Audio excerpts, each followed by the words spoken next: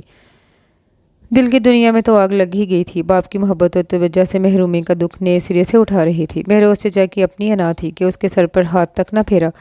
اس کا اپنا ماتم جاری تھا۔ وہ کمرے میں بند رہتی، اسے انوشا کی باتیں یاد آنے لگی اور اسے بھی انوشا کی طرح یقین آ گیا تقدیر پر، تقدیر بنانے والے پر، مگر انوشا کی طرح اس کے پاس فخر کرنے کو کچھ نہیں تھا، نہ چاہے جانے کا خوشگن احساس، نہ خوبصورت ساتھی کا تحفہ، نہ سچی پرخلوص محبت سمیٹنے کا لطف۔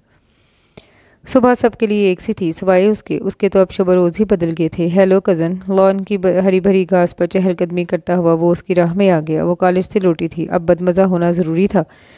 میں نے سوچا کمرے میں بند سڑنے جھلسنے کے بجائے کیوں نہ اپنے لیے ہنستی مسکراتی خوشیاں تلاش کیجیں۔ کیا خیال ہے کہ تم میری خوشیوں کی اس تلاش میں شامل نہیں ہوگی؟ دیکھو، اس مرحلے سے اچھے انسانوں کی طرح گزرنا ہوگا، یوں بھی شکست کے آنسو عورت کی آنکھ میں بھی کچھ اچھے نہیں لگتے۔ لہجہ تھا کہ گرم گرم بھاپ، اسے اپنی لوئیں جلتی محسوس ہوئیں۔ تم اس زوم پر خود کو فاتح سمجھ رہے ہو؟ کون جانے شکست کس کے مقدر میں ہے؟ محض ایک انگوٹھی میری انگلی میں ڈال کر تم خود کو فاتح عالم سمجھنے لگے ہو؟ وہ سلگتے احساس کے ساتھ بولی۔ دھوپ کی حدت سے چہرہ پہلے ہی لال ہو رہا تھا، اس پر حارث فیروز کی چوٹ نے اور بھی رنگ بکھیر دیا۔ وہ بڑے استہزائیہ انداز میں ہنسا۔ کیا بے بسی شکست کا دوسرا نام نہیں ہے؟ بے بسی اور چیز ہے، مصلحت کے تحت خاموشی اور چیز، اور تقدیر کے سامنے سر جھکانے کا نام شکست نہیں کہلاتا۔ شکست کیا ہوتی ہے وہ تمہیں میں بتاؤں گی۔ وہ ایک تپتی نگاہ ڈال کر ایک طرف ہو کر آگے بڑھ گئی۔ وہ ایریوں کے بل گھوم کر اسے مسکراتی نگاہوں سے دیکھتا رہا، پھر گلاب کے پودے سے ایک مسکراتا ہوا ہنستا ہوا سرخ گلاب توڑ کر ناک کے قریب لے جا کر سونگھنے لگا۔ اس کی خوبصورت آنکھوں کی گہرائیوں میں بڑی طمانینت تھی۔ ایک گہری سانس بھر کر اس نے جیسے گلاب کی ساری تازگی اور مہک اپنے پھیپھڑوں میں اتار لی۔ اللہ میرے خواب کی تعبیر بتا دو۔ ایک پھول مجھے دامن گلچین سے ملا ہے۔ گنگناہٹیں اس کے لبوں کی تراش میں تھرکنے لگی۔ اسے لگ رہا تھا زندگی بہت خوبصورت اور من چاہی ہو گئی ہے، بڑی ترنگ سے میں گزر رہی تھی۔ اس کی آنکھیں مسرت شادمانی کی روشن قندیلیں بنی ہوئی تھی۔ آج اس کی اور اقصیٰ کی مہندی تھی۔ پورا گھر بکائے نور بنا ہوا تھا، ایسی رونق تھی جیسی حارث فیروز کے دل کی سرزمین پر۔ خاندان بھر کی لڑکیاں ہنگامہ مچائے ہوئے تھیں، صبح سے شام کی تیاریاں، پھر شام کو خوب ہنگامہ، اور رات کے بستر پر ایسے گرتی کہ آس پاس کا ہوش نہ رہتا۔ بس اقصیٰ مہروز ہی جاگ رہی تھی۔ انوشا کو فون آنا تھا، صبح بھی آیا تھا، مگر وہ غسل کر رہی تھی۔ بڑی چچی نے کہہ دیا رات کو دوبارہ کر لینا، وہ دن میں تو اس سے بات کرنے کا موقع نہیں ملے گا۔ سو اس نے فون کیا، اقصیٰ نے ہی ریسیو کیا۔ علی نے سلام دعا ہو جانے کے بعد انوشا سے بات ہونے لگی۔ وہ اپنی بے پناہ حیرت کا برملا اظہار کر رہی تھی۔ تم خوش ہو اقصیٰ؟ وہ بار بار یہی پوچھ رہی تھی۔ نہیں، بالکل نہیں۔ بالآخر اس نے بھی جھوٹ بولنا ترک کر دیا۔ یوں بھی اسے کسی ہمدرد غم گسار کی شدت سے طلب ہو رہی تھی۔ اس نے سوچا انوشا اس کے پاس ہوتی تو وہ یقیناً اس کی گود میں سر رکھ کر بالکل انوشا کی طرح امہکانہ بچکانہ انداز میں دھارے مار مار کر رو لیتی۔ اسے تو بہادر انوشا تھی جس نے وہ ویلا مچا کر اپنا حق حاصل کر لیا تھا۔ کیا تم خوش نہیں ہو؟ پھر مہروز چچا نے حارث سے تمہاری منگنی کیوں کی؟ اقصیٰ کھل کر بات کرو نا۔ یقین کرو جب سے تمہاری شادی کی اطلاع ملی ہے کہ حارث سے ہو رہی ہے، میں ورطہ حیرت میں ہوں۔ میں تو خود ابھی تک اپنی تقدیر کی اس گردش پر حیران ہوں۔ تمہاری حیرانگی کیسے دور کروں؟ وہ 5 منٹ کی اذیت ناک خاموشی کے بعد بولی۔ اس کا لہجہ مکئی کے پتوں کی طرح خشک اور سوکھا تھا۔ تو تم نے احتجاج نہیں کیا؟ اگر تم کہو تو میں علی سے کہوں، وہ میرے اس چچا پر دباؤ ڈالے۔ نہیں، اس نے تیزی سے اس کی بات کاٹ دی۔ وہ تو سنت یافتہ سعادت مند ہے، اتنا بزدل کہ پاپا کے سامنے سر اٹھا کر اپنے لیے کبھی نہ بول سکا۔ وہ میرے حق کے لیے کیا جنگ کرے گا؟ تو کیا تم چچا جان کے اس فیصلے کی بھینٹ اتنی خاموشی سے چڑھ جاؤ گی؟ تم بغیر احتجاج کی؟ وہ حیرانی اور بے یقینی سے پوچھ رہی تھی۔ اس نے خاموشی سے ریسیور کریڈر پر رکھ دیا۔ احتجاج تو وہاں کیا جاتا ہے جہاں اپنائیت کا احساس ہو، یہ ناز ہو کہ ہاں اس کا احتجاج سننے والا کوئی ہے۔ ایک مٹی کے بت، ایک سنگ دل بے حس شخص کے سامنے احتجاج کیا مانی؟ جس پیر کی چھاؤں بھی لگے دھوپ کی مانند، اس پیر پر پنچھی بھی بسیرا نہیں کرتے۔ آج تک اپنے کسی حق کے لیے زبان نہ کھولی، اور جو زبان کھولی تو اسے بے جرم قرار دیا گیا۔ گستاخ، نافرمان اور سرکش جیسے لفظوں کے پتھروں سے شیشہ دل کو لہو لہان کر دیا گیا۔ عمر بھر کی ریاضت لمحہ بھر میں بے تغیر ہو کر رہ گئی، بلکہ فرمانبرداری کی جو چادر اورے سنبھل سنبھل کر یہاں تک چلی آئی تھی وہ بھی باپ کے سامنے دھجی دھجی ہو گئی۔ کس برہمی سے انہوں نے منہ پر تماچا دے مارا کہ وہ گستاخ ہے۔ اس نے ایک گہری تھکی اور مزمل سانس سینے کی تہہ سے کھینچی، بے مایہ آنسوؤں کو وہ سمیٹ لیا اور چہرہ کھڑکی کے یک شیشے سے ٹکا دیا۔ تمہیں میں کبھی معاف نہیں کروں گی حارث، تم نے مجھ سے میرا باپ چھین لیا۔ I hate you with all my feelings. Haris Feroz اس کے خون کی شریانوں میں بجائے خون کے آتشی سیال دوڑتا ہوا محسوس ہو رہا تھا۔ غم، نفرت اور بے بسی کے احساس سے رواں رواں سلگ رہا تھا۔ ادھر آج وہ سب کے درمیان بی آئی پی بنا کہہ بگھیر رہا تھا۔ فروار اس کی خالہ زاد بہنیں اس کا راستہ روکے ہوئی تھی۔ توبہ حارث بھائی، آپ اس قدر کنجوس ہوں گے ہمیں نہیں پتا تھا۔ اتنی پیاری بیوی پانے کے بعد تو ہر شے قربان کر دینے کو تیار ہو جانا چاہیے۔ آپ ہیں جیب ہلکی کرنے کے موڈ میں نہیں لگ رہے۔ ارے بے لٹا دو یار، آج جو کچھ بھی ہے، رسم دنیا بھی ہے، موقع بھی ہے، دستور بھی ہے۔ لڑکے بھی لڑکیوں کے بھرپور حمایتی بنے ہوئے تھے۔ ایمان سے یار سب کچھ لٹا کر ہی آیا ہوں۔ ابھی نکاح کے بعد تو جیبیں خالی کی ہیں، اب تو یہ زیادتی ہے۔ صرف یہ رہ گیا ہے میرے پاس جو اندر والی کی امانت ہے۔ اس نے ایک مخملی باکس دکھایا تو لڑکیاں جھیم کر ہنس پڑی۔ ہے بس کرو لڑکیوں، ابھی تک بچے کو گھیر رکھا ہے۔ بڑی چچی ادھر آ نکلی تو حارث کو سب کے نرگے میں دیکھ کر ان کا دل پسیج گیا۔ صبح سے اس بیچارے کے پیچھے ہاتھ دھو کر پڑی ہو۔ فروا، تم نے تو لالچ کے سارے ریکارڈ توڑ ڈالے ہیں، ہٹو بھی اب۔ وہ سب کو گھرکنے لگی تو مجمع آہستہ آہستہ چھٹ گیا اور وہ سکون کا سانس بھر کر اندر چلا آیا۔ اس کے لیے اندر کا ماحول ایسا خاص ہرگز بھی ثابت نہیں ہوا تھا۔ یوں بھی تلخی، غصے اور اداسی کا غلبہ بڑا تباہ کن ہوتا ہے۔ وہ سارے زیور ایک ایک کر کے نوچنے کے انداز میں اتار کر پھینکتی جا رہی تھی۔ میک اپ تو اس نے ویسے بھی نہ کرنے کے برابر ہی کیا تھا۔ بھاری جیولری اور بھاری بھرکم جوڑا پہننا اس کی مجبوری تھی۔ یہ چچی نے بڑے ارمانوں سے بنایا تھا، اس میں صرف اس کے ارمان ہی تو تھے۔ اس کے لیے یہ کھیل خاصا دلچسپ تھا۔ یوں بھی تماشائی بن کر صرف تالیاں بجانے کا مرحلہ خوش کن ہی ہوتا ہے۔ میرا خیال تھا تم اس مرحلے سے بھی اچھے انسانوں کی طرح گزرو گی، مگر خیر، وجود کے اندر تلخی اور بے بسی کا سمندر موجزن ہو، بہت کچھ کرنے کی خواہش ہو مگر کچھ نہ کر سکنے کی بے بسی پھر ایسا ہی کچھ کرواتی ہے۔ اس نے اطمینان سے مخملی کیس اس کے سامنے پیش کیا، پھر دراز سے سگریٹ کا پیکٹ نکالنے لگا۔ وہ کرسی پر بیٹھی تھی، سنگھار میں اس پر رکھے اس ڈبے پر ایک نظر ڈالنا بھی گوارا نہ کی، بلکہ اس کا تو دل اسے سامنے پا کر سچ مچ کوئی انتہائی قدم اٹھا لینے پر مجبور کر رہا تھا۔ وہ سگریٹ سلگھا کر آرام دہ صوفے میں دھنس کر بیٹھ گیا اور بغور اسے دیکھنے لگا۔ اس کی آنکھوں میں بڑی پرسکون چمک تھی۔ پتہ نہیں وہ اتنا محظوظ کیوں ہو رہا تھا، اسے سلگھا کر یا اسے پا کر، اپنی فتح یابی پر یا اس کی شکست پر۔ وہ غصے سے بل کھا کر سیٹر سے اٹھی تھی، ایک نظر اس کے چہرے پر ڈالی، پھر لب بھینچ کر شرارت سنبھالتی ہوئی واش روم میں جا کر بند ہوگی۔ وہ اپنی ناپسندیدگی کا کھل کر اظہار کرنا چاہتی تھی کہ اتنا ہی اس کے اختیار میں تھا۔ جب کپڑے بدل کر سادہ سے سوٹ میں باہر آئی تو وہ فون پر کسی سے محو گفتگو تھا۔ اس کی باتوں میں بے حد شوخی اور خوشگواری تھی۔ پھر فون رکھ کر پلٹا۔ طارق تھا۔ کمال ہے اس کی فیملی کو ہم نے انوائٹ نہیں کیا، زبردست قسم کی ایکسکیوز کرنا پڑی مجھے۔ خیر، ارے تم نے اسے کھول کر نہیں دیکھا، ممی نے خاصا مہنگا سیٹ تیار کروایا ہے تمہارے لیے۔ حارث پلیز، وہ جیسے زج ہو کر اس کی طرف دیکھنے لگی، پھر بے بسی سے لب کاٹنے لگی۔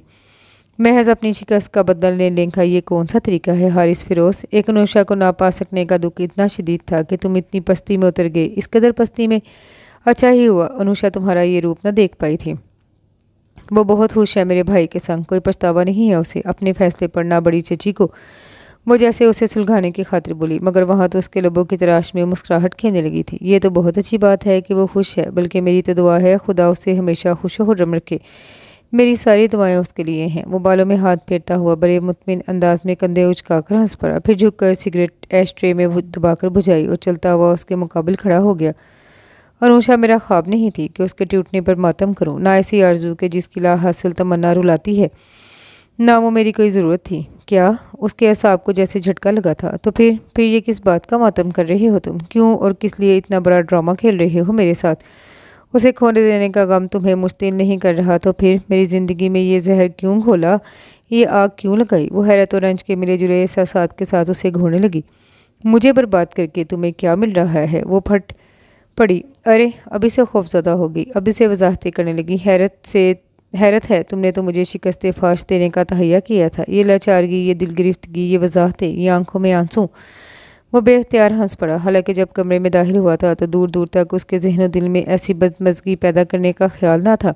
سو جلدی بات سنبھالتے ہوئے بولا، ویسے اجلے اجلے بادلوں کی صورت میں بکھر جانے سے بہتر جھکنے میں خیر ہے۔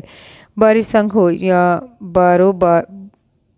بادو بارہ، نازک پودے جڑ سے اکھڑ جاتے ہیں اور یقیناً وہ ان کے لیے قیامت ہوتی ہوگی۔ بنیادوں تک سے لٹ جانا تو ایسی قیامت سے پہلے کیوں نہ مصلحت مفاہمت کی مضبوط دیوار کا سہارا لے لیا جائے۔ کیا خیال ہے، دوستی نہ کر لے؟ اب ہم پچھلی ساری باتوں کو نظر انداز کر کے وہ دوستانہ انداز اختیار کرتا ہوا بولا تو جیسے جھٹکا کھا کر پیچھے ہٹی، اس کے اندر کرواہٹیں گھل گئیں۔ دوستی، مفاہمت، سوری مسٹر ہارس، میری وضاحتوں کو تم شاید کمزوری سمجھ رہے ہو۔ تم سے دوستی کا سوال ہی پیدا نہیں ہوتا۔ اتنا بڑا عذر میری دنیا میں مچا کر تم دوستی کے خواہش مند ہو؟ اس نے قہر برساتی نظروں سے اس کے سراپے کو دیکھا۔ گرم گرم لاوا اسے اپنی شریانوں میں دوڑتا محسوس ہوا تھا۔ لفظ مفاہمت، دوستی نے جیسے اس کے اندر کے وجود کو سلگتی بھٹی بنا ڈالا۔ میرا باپ چھین لیا تم نے، میرا فخر، میرا مان، میری مجبوری کا جی بھر کر لطف اٹھایا تم نے۔ ایک کمزور لڑکی کو جھکا کر ساری خوشیاں منا لی۔ طمانینت پا کر اب چاہتے ہو کہ میں ہاری ہوئی قوم کی طرح اپنے باقی ہتھیار بھی تمہارے قدموں میں رکھ دوں؟ نہیں ہارس، بھلا ریت پر بھی ناؤ چلتی ہے، باتوں سے گھاؤ نہیں بھرتے۔ اس کی آنکھوں میں نفرت کی سرخ ٹمٹماہٹیں سلگنے لگی۔ جہاں تک تمہارا اختیار تھا تم نے استعمال کر لیا۔ اب میں جانتی ہوں تم زبردستی اپنے اختیارات کا استعمال نہیں کر سکتے، تو دوستی کی آڑ میں مفاہمت کے پردے میں آسودگیاں پا لینا چاہتے ہو۔ میں اندھی بارش میں بکھر جانا پسند کروں گی، ٹوٹ جانا پسند کر لوں گی، مگر جھک جانا نہیں۔ اس کا لہجہ بہت سخت تھا۔ حارث فیروز اپنی جگہ بھونج کر رہ گیا۔ اس کی آنکھوں سے نفرت کی سلگتی شعاعوں، لہجے کی حقارت نے اسے چند ثانیوں کے لیے حیرت زدہ کر دیا۔ اس کا خیال تھا وہ آج اسے منا لے گا کہ اس نے محض غصے میں یہ سارا کچھ کر ڈالا تھا۔ اس کی مردانگی کا غبار تھا جو چیلنج کے روپ میں اڑایا تھا، بس وہ نکل گیا تھا۔ بھلا اس نازک سی لڑکی سے اس کو کیا دشمنی کرنی تھی؟ بھلے دشمنی کے اس دور میں وہ بڑے غیر محسوس طور پر اس کے بے حد قریب آ چکی تھی، مگر یہاں تو لہو منجمد کر دینے والا لہجہ تھا۔ اتنا پتھریلا پن اس کی خوش فہمی کی چادر کو تار تار کر دینے کو کافی تھا۔ اقصیٰ، میں نے نہ تمہارا باپ تم سے چھینا، نہ تمہارا فخر، وہ نرم لہجے میں بولا۔ یقین کرو اقصیٰ، جو کچھ مجھ سے سرزد ہوا یہ محض میرا وقتی غصہ تھا۔ انار پر پڑنے والی ضرب ہی کچھ ایسی ہوتی ہے کہ اس کی تکلیف اعصاب پر بوجھ بن کر رہتی ہے۔ رد کیے جانے کا کرب انگیز لمحہ شاید بہت پاورفل تھا کہ اس نے میری سوچنے سمجھنے کی ساری صلاحیتوں کو مفلوج کر دیا۔ بس وہ تپش انگ انگ کو جھلساتی رہی اور میں نے اس تپش کو تمہیں بے بس کر کے ختم کرنے کی کوشش کی۔ بلیو می اقصیٰ، یہ سب محض میرا جذباتی پن سمجھ لو۔ تم نے مجھے بڑے مجمع میں بے توقیر کر کے رکھ دیا۔ اس کا غصہ تھا، میرے اس لمحے کی بے چارگی تھی، بہت معصومانہ انتقام۔ اس نے ایک طویل قسم کی اعصاب شکن سانس خارج کرتے ہوئے گویا اعتراف جرم کر ڈالا، مگر اس کا یہ اعتراف جرم اقصیٰ کے انگ انگ کو چھیدتا ہوا گزر گیا۔ اس کا دل چاہا وہ اسے اس کی ایکٹنگ کی بھرپور داد دے یا پھر ریوالور اس پر خالی کر ڈالے۔ محض غصہ جسے تم غصہ کہہ کر نکال چکے ہو وہ میرے لیے کسی طوفان سے کم نہیں تھا۔ سب کچھ بہہ گیا۔ میری بے اختیاری پر حرز اٹھا کر تم اپنی انتقامی کارروائی کو معصومانہ قرار دے رہے ہو۔ وہ تپتی نظروں سے اسے دیکھنے لگی۔ ان نگاہوں میں دل گرفتگی تھی، وہ آنسو تھے جو اندر ہی اندر اسے جلاتے آئے تھے، اس کا قطرہ قطرہ خون نچوڑتے آئے تھے۔ حارث صاحب، عورت کے پاس بھی دل ہے، اسے بظاہر اختیار نہیں دیا گیا، مگر دل پر تو اس کا اختیار ہے۔ اپنے جذبوں پر، اپنے احساسات پر وہ تو جبراً کسی کو مسلط نہیں ہونے دے سکتی۔ اس کے لہجے کی کرواہٹ درست کی حارث کے اعصاب پر کوڑے کی طرح برس رہی تھی۔ اسے اپنے سامنے کھڑی اقصیٰ مہروز یکدم بہت دور اور انتہائی مضبوط چٹان دکھائی دینے لگی۔ اس کے اندر کسی سہانے چمکدار جذبوں کا گزر نہیں تھا۔ خوش فہمیوں کو دل میں امڑنے کے لیے کوئی راستہ سجائی نہ دے رہا تھا۔ اس کا سینہ جیسے کھنڈر سا ہونے لگا، اس میں شکستگی کا دھواں اٹھتا محسوس ہوا۔ وہ تو یوں فاتح بن کر داخل ہوا تھا جیسے وہ ہاری ہوئی یا شکست کھائی ہوئی قوم کے لیڈر کی طرح اپنا تمام تن من دھن اسے فاتح لیڈر کے قدموں میں رکھ دے گی۔ خوش فہمیاں تو یوں بھی اس قبیلے کے لوگ جلد ہی پالنے کے مرض میں مبتلا ہوتے ہیں۔ ایک گہرے اس محلال میں اس نے اسے اپنی لپیٹ میں لے لیا، جسے وہ اپنی جیت سمجھ رہا تھا، در حقیقت وہ ایک ہار کی صورت میں اس کے سامنے تھی۔ کچھ لمحے کمرے کے سکوت میں ایک پرملال سی فضا قائم رہی۔ وہ رخ موڑے کھڑی تھی۔ حارث نے سر اٹھا کر اس کی طرف دیکھا۔ یہ اس کی اپنی متاع حیات، اس کی ملکیت تھی، مگر کسی کو حاصل کر لینے کا نام فتح تو ہرگز نہیں کہلائی جا سکتی، بلکہ پا لینے کا نام شاید جیت ہوگا۔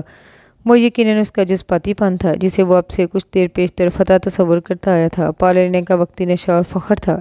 یوں تو تم میری منکوہا ہو، قانوناً شرعاً جائز ملکیت، وہ 2 قدم اس کی طرف بڑھا، اس کا بھاری ہاتھ اس کے نازک کندھے پر بڑی نرمی سے رکھا ہوا تھا، مگر اقصیٰ مہروز کسی سوکھے پتے کی طرح کام کر رہ گئی۔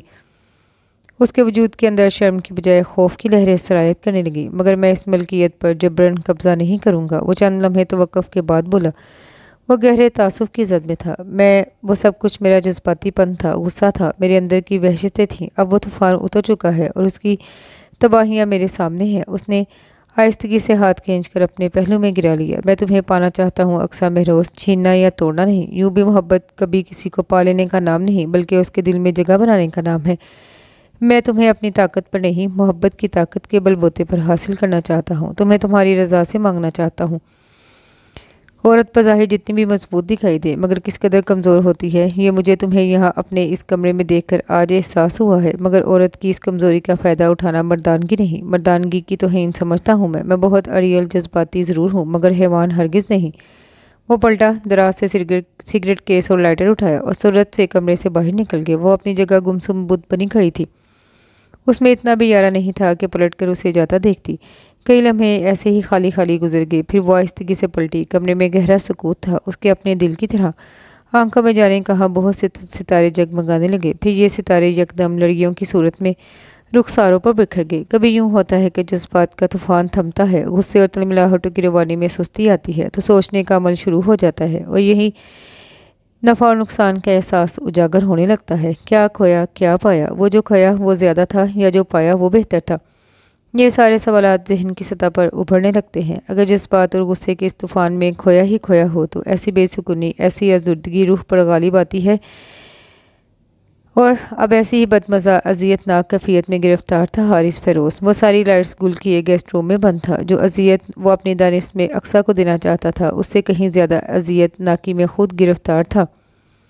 خواب ٹوٹ جاتے ہیں، بھیڑ میں زمانے کی ہاتھ چھوٹ جاتے ہیں، دوست دار لہجوں میں سلوٹیں سی پڑتی ہیں، ایک ذرا سی رنجش سے، شک کی زرد ٹہنی پر پھول بدگمانے کے اس طرح سے کھلتے ہیں، زندگی سے پیارے بھی اجنبی سے لگتے ہیں، غیر بن کے ملتے ہیں، عمر بھر کی چاہت کو آسرا نہیں ملتا، خاموشی کے وقفوں میں بات ٹوٹ جاتی ہے اور سرا نہیں ملتا، معذرت کے لفظوں کی روشنی نہیں ملتی، لذت پذیرائی پھر کبھی نہیں ملتی، پھول رنگ وعدوں کی منزلیں سکڑتی ہیں، راہ مڑنے لگتی ہے، بے روحی کے گارے سے، بے دلی کی مٹی سے، فاصلے کی اینٹوں سے اینٹ جڑنے لگتی ہے، خاک اڑنے لگتی ہے، خواب ٹوٹ جاتے ہیں، واہموں کے سائے سے عمر بھر کی محنت کو پل میں لوٹ جاتے ہیں، ایک ذرا سی رنجش سے ساتھ ٹوٹ جاتے ہیں۔ کیا بات ہے اقصیٰ، میں دیکھ رہی ہوں تم نے 3 دن سے کپڑے نہیں بدلے، یہ جو اتنے ڈھیر سارے کپڑے پڑے ہیں یہ کن دنوں کے لیے سنبھال رکھے ہیں تم نے؟ لو دیکھو ذرا، جمعہ 8 دن ہوئے ہیں شادی کو، مگر حلیہ دیکھو، سر جھاڑ منہ پھاڑ۔ منجلی چچی نے کئی دنوں کا پیار بھرا غصہ بلاخر اس پر نگال ڈالا، وہ بھی رات کے کھانے پر۔ وہ اس اچانک حملے کے لیے قطعاً تیار نہ تھی، ہر گڑبڑا گئی، اتنی بہت سی نظریں بیک وقت اس پر اٹھیں، خاص کر 2 آنکھوں کی تپش تو انگ کو چھیتی گزر رہی تھی۔ کیونکہ کیا ہوا، ٹھیک تو ہوں؟ اس نے لاپرواہی سے کندھے اچکا کر بے مقصد مسکرا کر اپنا دفاع کیا۔ اب باقاعدہ سبھی اس کی طرف متوجہ تھے، مہروز چچا بھی اب بغور اسے دیکھنے لگے۔ انہیں بھی کچھ عجیب سا، کچھ غیر فطری سا لگا کہ انہیں بالکل معلومات نہیں تھی اس معاملے میں کہ دلہنیں کیسی ہوتی ہیں، مگر ان کے خیال میں کم از کم ایسی ہرگز نہیں ہوتی ہوں گی جیسی اقصیٰ تھی۔ سادے ملگجے کپڑوں میں ملبوس، تکلفاً بھی کسی زیور کا نام و نشان نہ تھا، بال بھی شاید 2 دن سے بنائے نہیں گئے تھے۔ انہیں یاد تھا انوشا شادی کے بعد ان کی طرف کا بنایا ہوا سارا زیور ہی تقریباً پہنے گھوما کرتی تھی، اس کے لبوں پر کھلکھلاہٹیں رہتی تھیں، ڈھیر ساری چوڑیاں کھنکتی رہتی تھیں۔ حارث تم بالکل خیال نہیں رکھتے اس کا؟ چچی نے گویا آج ہفتہ بھر کا حساب لینے کا پروگرام بنا ڈالا تھا۔ ان کا رخ حارث کی طرف ہو گیا۔ ہاں بھائی، ہماری بیٹی کا خیال نہیں رکھتے، کہیں گھومنے پھرنے کا پروگرام بناؤ بھائی، ہم تو ٹھہرے بوڑھے لوگ، تم تو بھی جوان ہو، شہر میں گھومو، شہر سے باہر کوئی پروگرام بنا ڈالو۔ منجلے چچا کو بھی یکلخت اپنی بہو کی فکر ہوئی، خفت سے اس کا چہرہ لال ہو گیا تھا۔ یوں کبھی اتنی ڈھیر ساری توجہ بھی خام خواہ بندے کو شرمندہ کر کے رکھ دیتی ہے، جو خود اپنا خیال نہ رکھنا چاہے اس کا کوئی اور خیال کیسے رکھ سکتا ہے؟ حارث کا جواب یقیناً غیر متوقع تھا۔ چچی نے اس کی طرف دیکھا۔ کیا مطلب ہے بھائی؟